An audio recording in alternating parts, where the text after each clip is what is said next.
कर्मों का फल भुगतना पड़ता है। सिमरन बहुत सुंदर लड़की थी। जब कॉलेज में पढ़ती थी, हर लड़का उसका दीवाना था।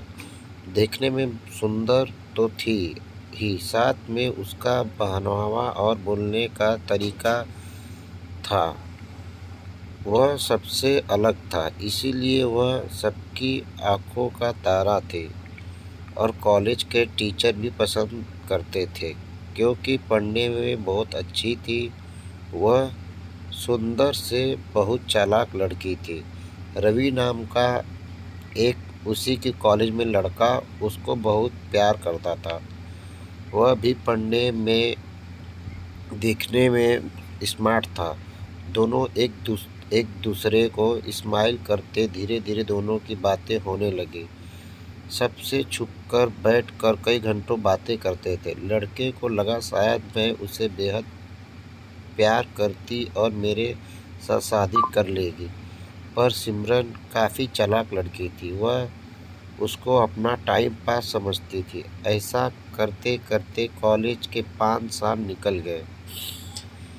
एक दिन सिमरन रवि को बिना बताए कॉलेज छोड़कर चली गई। रवि उसको अपनी जान से ज़्यादा प्यार करता था।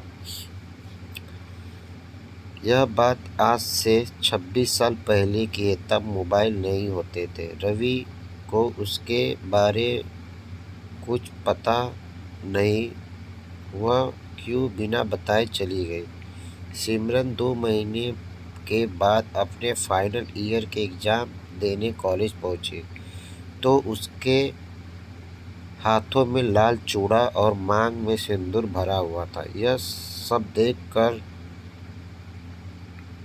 आखिर सिमरन को अपनी बेटी की जिद के आगे झुकना पड़ा और लड़के के माँ बाप से मिलने के समय रखा। जब सिमरन लड़के के माँ बाप से मिली तो उसके पैरों के नीचे की ज़मीन सरक गई, क्योंकि वह लड़का रवि का बेटा ही निकला। और सिमरन इस हादसे को सहन नहीं कर पाई। यह आज क्या देखने को मिला मुझे, जो मुझे कभी याद ही नहीं था, वह मेरे आंखों के सामने खड़ा है। मेरी बेटी का ससुर बनने के लिए, क्योंकि बेटी इतनी जिद्दी थी। अगर मैं शादी करूँगी तो इसी लड़की से करूँगी, भले ही यह गरीब क्यों ना हो। बार बार यह सोचने पर मजबूर थी, यह भगवान ने मेरे साथ क्या लिखा। लाख कोशिश करने के बाद भी सिमरन की बेटी इस बात के पीछे नहीं हटी। माँ ने मुझे समझाया कि तू गरीब में नहीं रह सकती, पर शायद सिमरन के लिए यह कोई सज़ा थी, किसी को धोखा देने की। जब अपनी आंखों के सामने ही सब कुछ वो दोबारा देखने को मिला जो कभी उसने ठुकराया था, यह सोचने पर मजबूर थी कि बेटी ने मेरे मुंह पर तमाचा मारा या भगवान ने।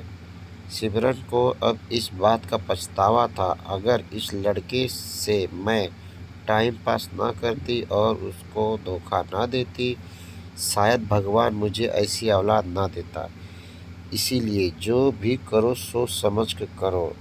भगवान हमारे कर्मों को लिख रहा है और हमारा साथ साथ प्रसाद के रूप में वापिस भी कर देता है।